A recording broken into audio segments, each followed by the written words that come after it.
Hello everyone, আমি সোনালি। আবারও আজকে একটা মিনি ব্লগ নিয়ে তোমাদের সামনে চলে আসলাম। আশা করছি তোমরা সবাই খুব ভালো আছো, আমিও ভালো আছি। ধনেপাতা দিয়ে এগ ওটস রোল বানালাম। তো তার জন্য একটা বাটিতে দুধে আমি ওটসটাকে 5 মিনিট ভিজিয়ে নিলাম। তারপর একটা বাটিতে দুটো ডিম ফাটিয়ে নিলাম, হাফ টমেটো কুচোনো, 3টে কাঁচা লঙ্কা কুচোনো, ধনেপাতা কুচোনো, অরিগানো আর স্বাদ মতো নুন দিয়ে গ্রাইন্ডারে এটাকে আমি খুব ভালো করে ব্লেন্ড করে নিচ্ছি। তো তারপর ব্লেন্ড হয়ে গেলে একটা ফ্রাই প্যানে আমি অল্প একটু তেল দিয়ে এইভাবে আমি দিয়ে নিলাম।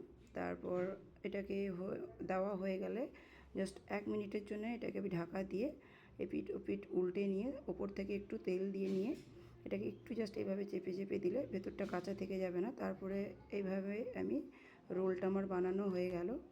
তো এই কটা রোল আমার বানানো হয়ে গেছে। এবার আমি টেস্ট করে দেখি এটা খেতে কেমন হয়েছে।